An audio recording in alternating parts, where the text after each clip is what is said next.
Game Master's Book Club, where great fiction becomes your next great role-playing experience.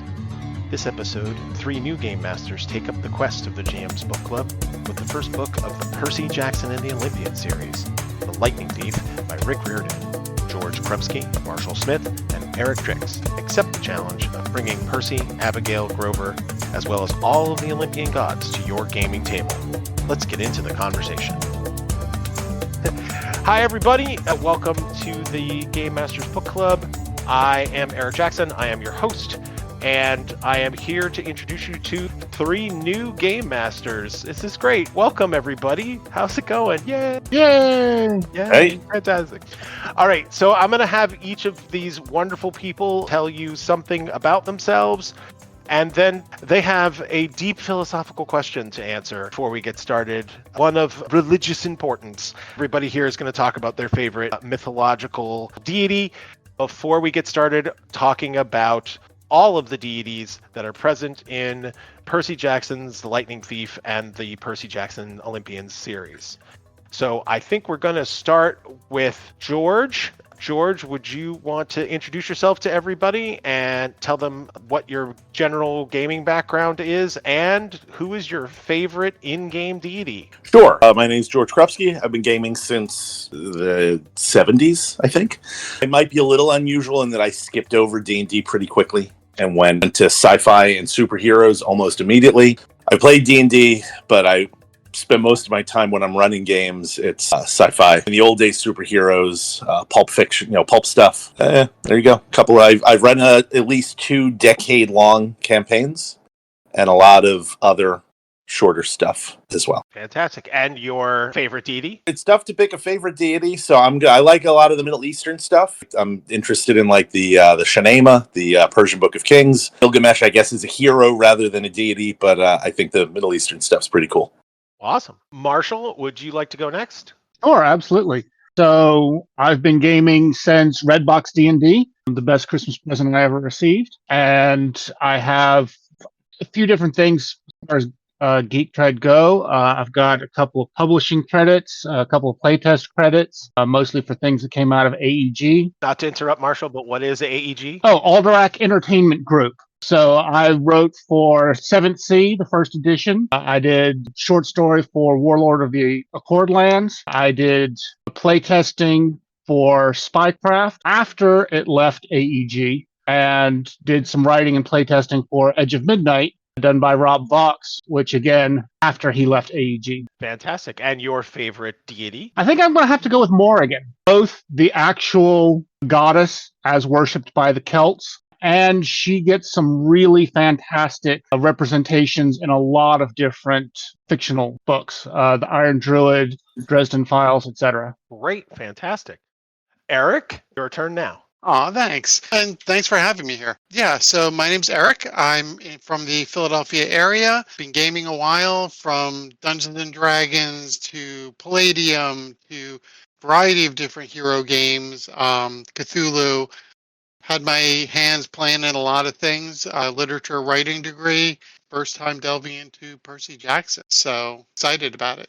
All right. And your favorite deity, Eric? So gonna have to go with Hercules. Hercules, just because very much has a lot of faults. As far as gods go, ruled by passions, makes mistakes, is just very human and understanding more of the human condition, and then gains that godly power in the end of his journey. Fantastic. And I am Eric Jackson. I'm the host and obviously the least qualified person who is in here, having no degrees or credits whatsoever. However, my favorite deity is Hermes. I like him for the same reason that I like Odysseus, in that I like a clever god. Actually, any trickster god would do, but I've been thinking about Hermes since we've been listening to Percy Jackson, which is where we're going to pick up next. This book follows Percy Jackson and his journey to understand his divine origin. This book talks about Percy Jackson and his relationship to his god father Poseidon.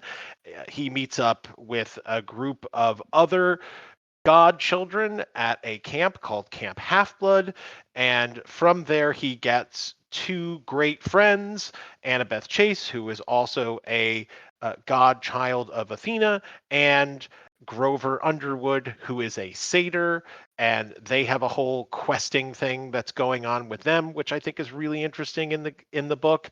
And they take themselves on a quest, it's very specifically referred to as that. And on that quest, they go to stop a war with the gods. I don't think they really finish that in the first book. And obviously, there are movies that have been based around this book, and there is a TV series that's currently running on Disney Plus. So this is a very, very, very popular book. So does anybody have anything they want to add about this book before we start talking about what we'd want to do with this in a tabletop? There's a play as well. There's a musical. Okay, great. Eric? Yeah, I was just going to say, for a setting and background, it has such great themes in it. Themes of the fantastic existing in the edge of society, the use of destiny, that whole notion of found family versus family, and some darker themes also running through it that, even though it's sort of a young adult book, is really pulls you in. Marshall? It also does have some really interesting themes about whether or not you need to do what your parents expect you to do. Just because you have a destiny, do you have to follow that destiny? That gets much more in the later books, but even the first book has some of that. George, anything additional? No, I mean, I think that it's, maybe worth mentioning that it's clearly from the young adult crop that followed the success of Harry Potter. I mean, Rick Riordan was writing well before Harry Potter came out, but Percy would not exist without Harry, and it's a better series, in my opinion. Yeah, no, I wouldn't disagree. I also just want to mention that now that we've talked about Rick Riordan, that it's been specified in a number of articles that he wrote this book specifically for his son, Hallie, who has ADHD and dyslexia, which of course is something that also Percy has. And I think it gives really good representation for people who are neurodivergent. So folks, let's start with Marshall first, and let's start talking about how we could take this exceptional series and turn it into a fantastic tabletop role-playing game. Marshall? So one of the things that you really want to focus on is a lot more of the narrative drives rather than a lot of the mechanical drivers on this, because a lot of what the various characters do stems from inner fire, their inner drives, and their connections to their immortal parent, rather than just I trained and therefore I'm good with the sword. They get a lot of their abilities just handed to them, but they have to be worthy of them. I would really be looking for a much more narrative game system to do for this. And do you have one that you think would work well? So one of the first things that came to mind is Kids on Bikes, which is a very narrative system. Some of our listeners may know it better as Kids on Brooms, which was featured on Dimension 20. Also, Never Stop Blowing Up. They turned it into an 80s action movie thing. I found out while researching for this that they have just published a system called Never Stop Questing, which is based on that system. I haven't had a chance to look at it yet because it literally just dropped. But Kids with Bikes is a great system, very narrative, very focused around young kids doing interesting things. So I think that it would be a great fit for this. That's fantastic. Yay, new games coming out. George, how about you give it a shot and tell us how you would run this game? I agree with a lot of what Marshall said. I think that it's very narrative heavy game. Like combat in the Percy Jackson books is not really fought so much as solved. So a traditional RPG is not going to be a good match for it. I will note, as I said earlier, I skipped over D&D to a lot of other games, and I've spent most of the 21st century running 2 10-year campaigns. So a lot of my gaming references are older. I'd definitely be interested in checking out some of the stuff that Marshall recommended. Games that came to mind for me are some of the Margaret Weiss games that are sort of more narratively based or a little looser. One of the things I really like, we've got a game based on the TV show Leverage. You have skills, but mostly it's based on your role. But I think it would be a little too difficult here because there's so many different gods. So you couldn't have okay, we're going to make a Poseidon roll now. We're going to make a Zeus roll now. I think something loose like that would be nice. One of the older games that occurred to me was the old Wizards of the Coast Marvel RPG. Within the Percy Jackson universe, there's definitely these things scale up. You've got the demigods, you've got the gods, you've got the titans. unless they've got some trick, a demigod rather, is going to have a lot of trouble against someone at a higher level. Even within the demigods, there's a scale where the children of the big three are sort of more powerful. The big three are Poseidon, Zeus, and Hades. They're more powerful than the children of the other Olympians, who are more powerful than the children of the lesser gods. So something that scales up, I think. But obviously, you have to compensate in some way, or everyone wants to play one of the kids of the big three. Structurally, I think the series does a great job of setting up guidelines for what an RPG would be like. There's definite rules for why the kids can't go to the cops and why the kids can't go to the teachers to fix their problems, which is one of the ways in which I think it's much better than Harry Potter. Among the three main characters, yes, it is Percy's series. Percy's name is on the cover, but Annabeth and Grover both have their own very clear and very different motivations than Percy. I think it's a great setup for a small group of narratively based players. All right, fantastic. Eric, what did you have in mind for our Percy tabletop game? So my first, regardless of system, my first approach was going to be a session 0 with the players. I mean, if you know your players really well, you'll have a good idea that they'll fit into this.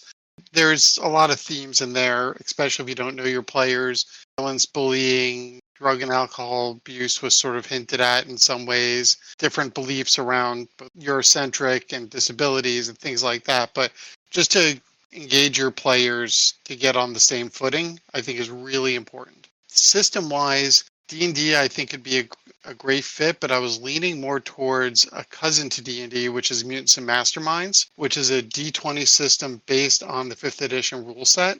And it's a very hero-based system, but they've already done some of the lifting. They have a supplement called Claremont Academy, which is their high school setting for young heroes. And their power level system plays really nicely into that demigod, god, titan level where, hey, you're just starting out. Maybe you're a PL6. You don't have a lot of points. Your powers are going to be lower, and you can earn those points and develop your abilities as you go and train. The other is the Unisystem Light, which is used in the Buffy Angel game system, which I find just a really fun system. Very theme and role-playing oriented for that. All right, fantastic. I definitely agree with you on the D&D part. I think that is the standard item, no matter how we all might feel about Dungeons and Dragons.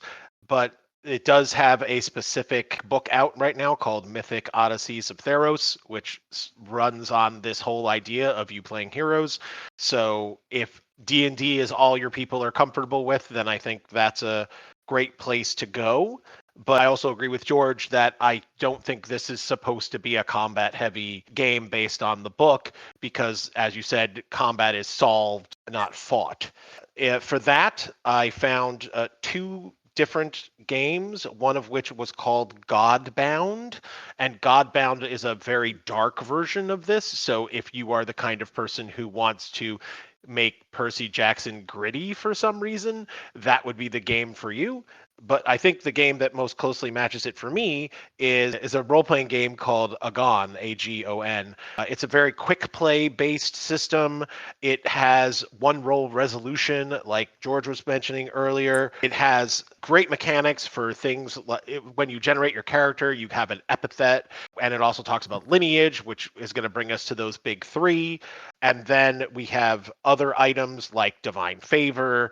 You can activate Pathos, which this book does in abundance. There's a whole scoring system that's based on bringing, straight from the book, quote, glory of their name.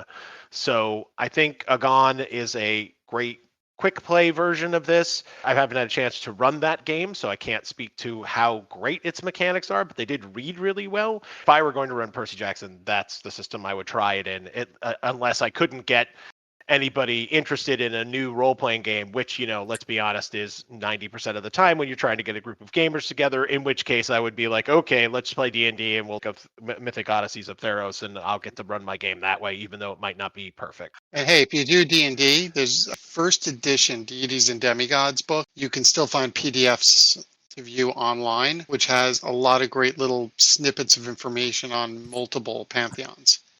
That is absolutely true, which is a great lead in to our next topic, which is going to be what are the things we were talking about stealing stuff from older versions. So now we could talk about stealing stuff from Percy Jackson. That is, of course, the primary function of every game master, and that is I will steal from all of the media that I have ever read or watched, and I will put it in my game somehow. And is the basis of this entire podcast. Actually, I'm going to be rude and I'm going to take the first one because I just want to say that I really like Camp Half-Blood.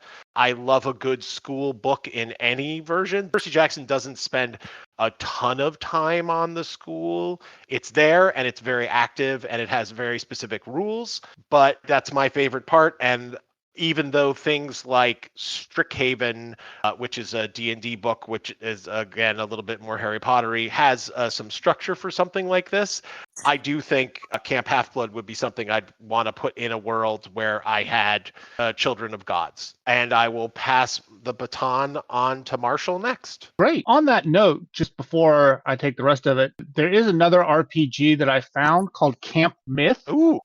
Which I wouldn't recommend in general, but it is specifically a light RPG for running Camp Half-Blood. So there's no journey, there's no quest beyond it, but if you want to go earn merit badges at camp, that's what it's all set up for. Oh, fantastic. One of the things that I loved about the Percy Jackson books was the mist, especially from a game master perspective. You see this sort of thing in a lot of these urban fantasy kind of books of, hey, muggles just don't notice, or, people on the Hellmouth just rationalize away the vampire. I feel like Rick Riordan just took it to another level with the mist, because not only does it explain why the mythological creatures and the magical happenings don't get reported, but the interactions between the mist and the main characters and the NPCs, it was really interesting in a number of places where the rubber hit the road on that. Just watching people as the mist took over their perceptions, or as they came out of the mist and they saw, oh my God, that really is a monster. So I really liked what he did with the mist. All right. Fantastic. I agree. I think it's a really great way of dealing with that. And that could be used in almost any game that you're running that has a paranormal aspect, monster of the week, or like a Buffy the Vampire Slayer kind of game, or anything where that happens. That explanation is very useful. Eric, do you want to talk about stuff you'd like to take from Percy Jackson next? Yeah, I mean, I think there's a lot of great ideas in there. I also love Camp Half-Blood, and one of my advices to GMs is when you're running games, it's not just about the quests and the dungeons and the dragons, to put a statement in there, but it's about the competitions, the social interactions. I think it was mentioned in the other system, like merit badges. Just great ways to make players feel successful and challenge them in different ways. There's obviously, without giving anything away, there's interactions that Percy Jackson has in the camp that are both good and bad. There's competitions they have, that some of which they describe, some of which they just allude to. I think my players, some of the most fun they've had is when I was running non-adventure situations where they had to keep maybe taking part in a fair where there was a pig chasing competition and they had to capture it, or just little fun things like that lets players do their thing, but not in a lethal combat sort of way. Really, when I heard that, I was like, oh, that's a fun thing to do at Camp Half-Blood, or whatever school game system you would be looking for. Great. George? As I alluded to before, I think there's a great structure for a campaign in the Percy Jackson world, in that you've got the mist, which explains why you can't just go to the cops. The gods don't want to be interfered with, which is why the teachers don't get involved. So you sort of sidestep that. Why don't they just go ask the Avengers for help question? There's also, as Eric, I think you alluded to, the quest model. So there's ways to sort of let if you're running a campaign, you can sort of let the players hang out and relax and learn and evolve. And then when it's time, you just shove a quest on them and they're out in the world. we can do that in any game, but here it's built right into the narrative. It makes much more sense than in, sorry to knock Harry Potter, which I do love. The fact that something crazy happens every year in Harry Potter is arbitrary. Here it's built into the narrative of the quests, the dealing with the gods. One thing that, that we haven't really talked about that I think would be interesting. When the book starts, Percy does not know who his divine parent is. Obviously, a lot of the other characters do know, but I think whatever system one were to use, you'd want to be able to incorporate in some way reflecting the mystery of maybe some of the characters know, maybe some of the players know who their characters are descended from, and some of them are going to learn in-game, which could add a fun dichotomy to the game as well. I wanted to bring up one more thing, and again, I'm bringing this up, and it's actually part of the role-playing part, but one of the things that I liked about Percy Jackson piece is that some things were on a clock. They felt very time pressured, Yes. And for that, Blades in the Dark has some really great systems. It's mostly designed for heists because you have a certain amount of time, but you could modify some of that clock material in order to give you that feeling of the approaching solstice or whatever time limit you're giving your quest.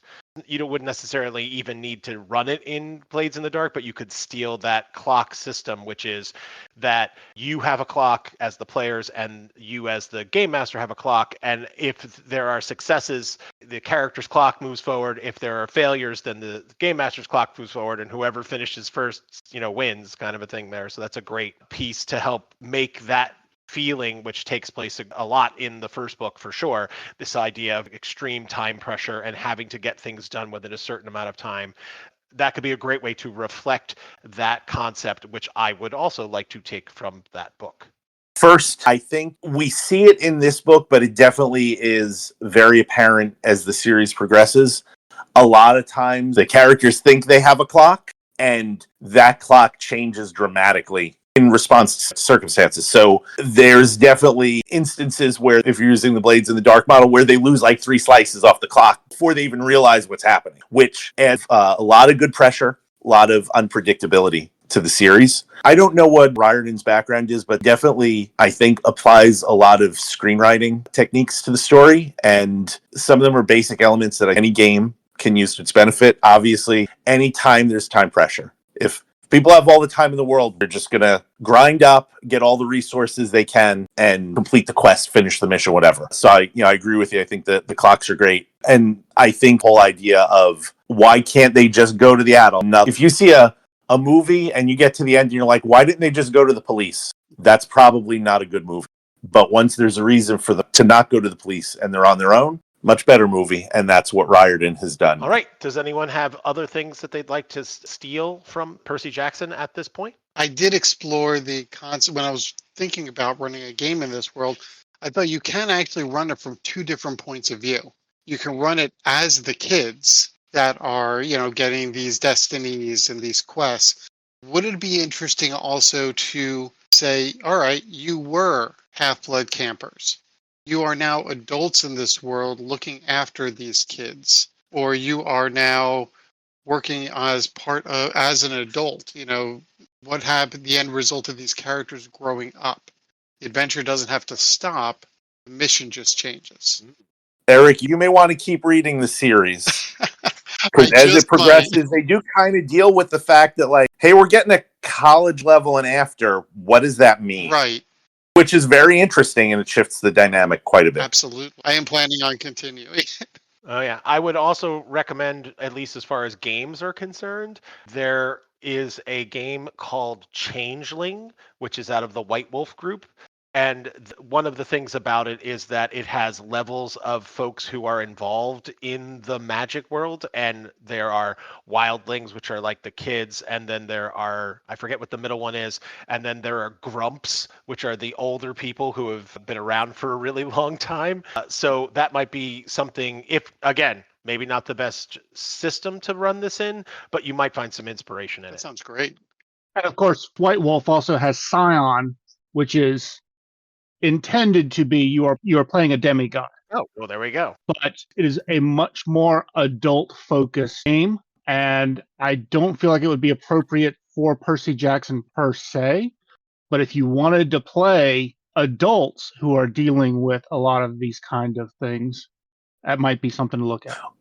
Well, if I may, I think you bring up an interesting concept. Percy Jackson is almost sort of straight down the middle, high fantasy, if you will. It's sort of the Lord of the Rings or Star Wars of this type of world. But you can see very easily how there could be either a ridiculous Douglas Adams-esque version, or let's just imagine an alternate version of Percy Jackson where they run into the pantheon of Cthulhu, and that's going to be horrifying. I was just going to say the temperature, how harsh the world is, whether it's a light and fun world versus a dark and gritty world, can almost be seen as the whole balance of the Greek mythology. You have everything from Disney's Hercules. These gods are sort of these funny little fun guys who get their hair blown out, to you have some really dark themes in some of the old mythological tales and some of the stories that have come out.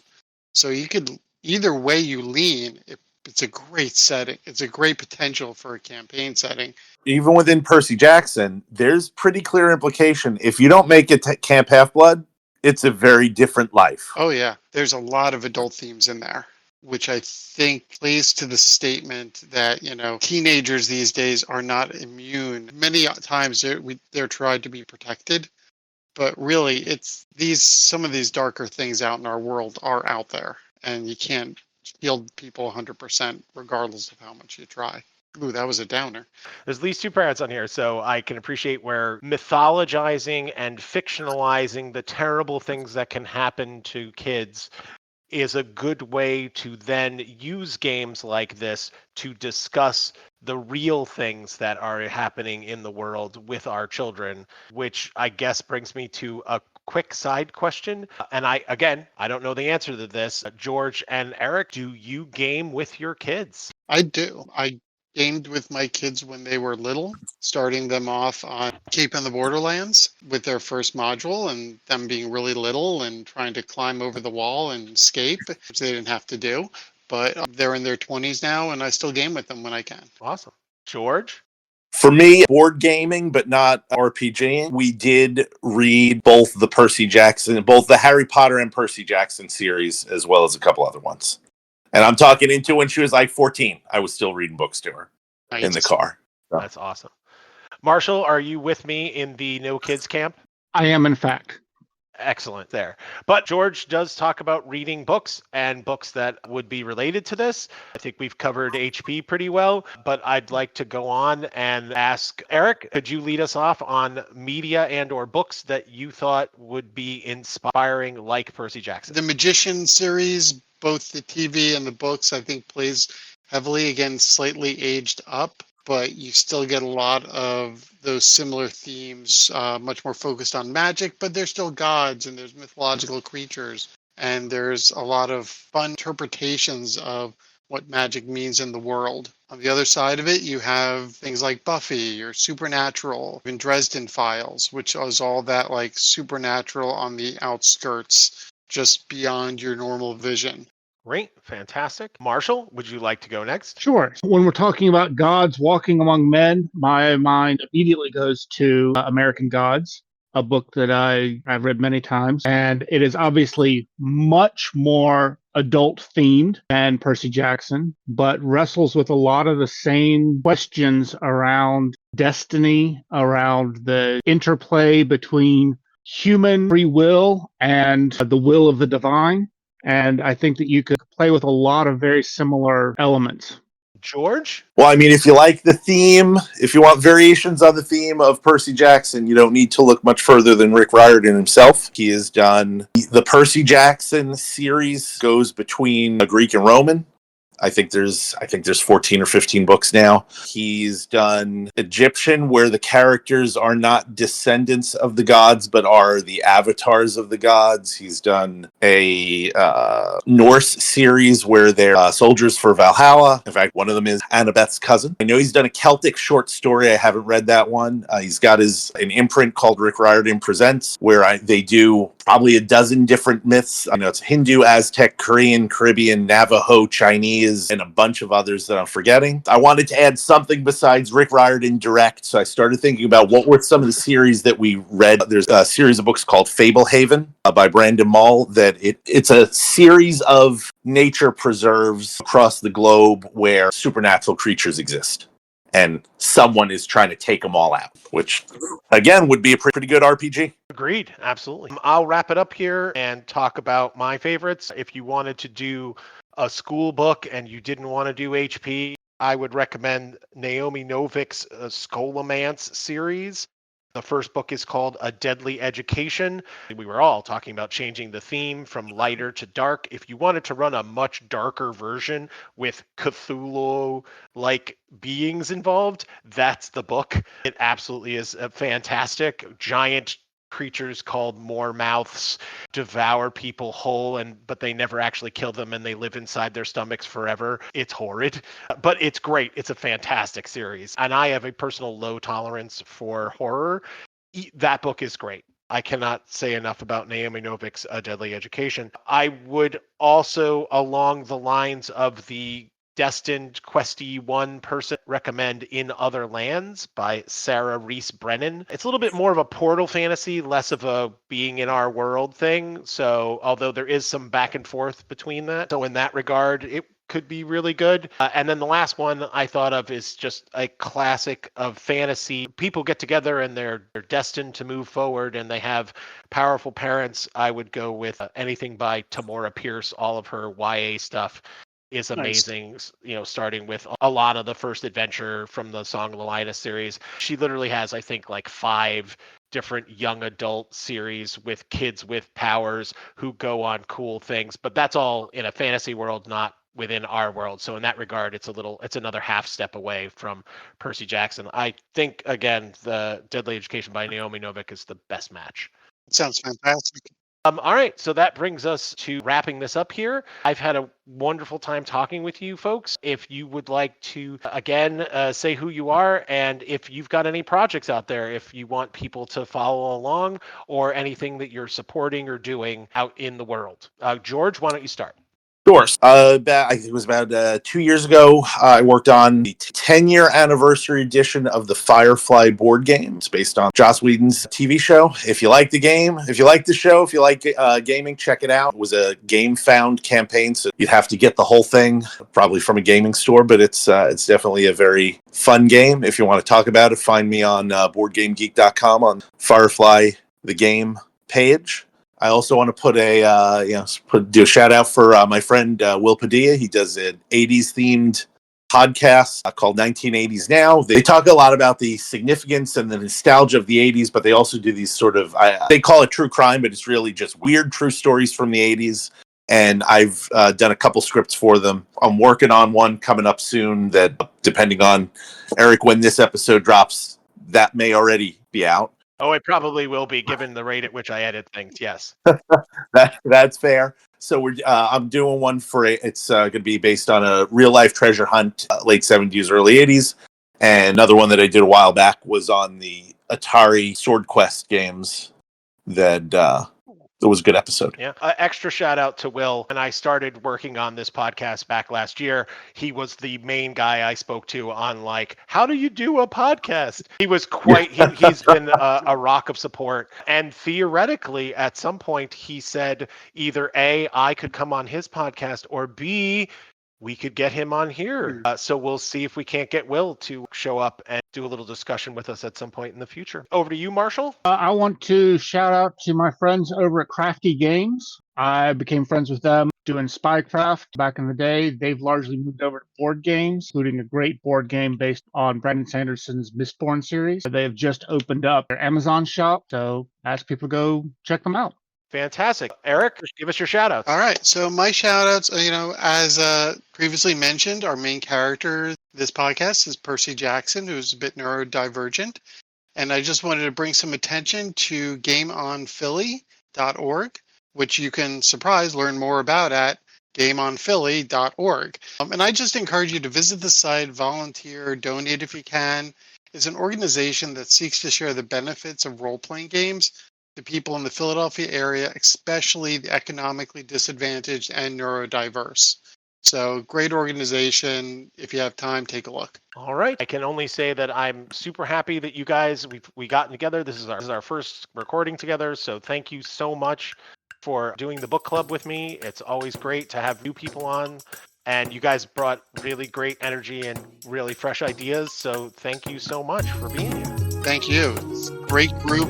I learned a lot, so I appreciate it. Thanks, Eric. And that's our discussion of The Lightning Thief, the first book in the Percy Jackson and the Olympian series by Rick Riordan. You can find a complete transcript of today's discussion, as well as links to all of our podcasts at k-squareproductions.com/GMBC. You can learn about upcoming episodes on our social media on Blue Sky at gmbookclub.bluesky.social, on Facebook at Game Masters Book Club, and on Instagram at Game Masters Book Club. You've been listening to the Game Masters Book Club, brought to you by me, Eric Jackson, and K-Square Productions. Thanks again to our demigod-like GMs, George Krubski, Marshall Smith, and Eric Driks. Look for them to return when the book club covers Dungeon Crawler Carl by Matt Dinnipan. Continued praise and thanks to John Corbett for the podcast artwork and Otis Galloway for our music.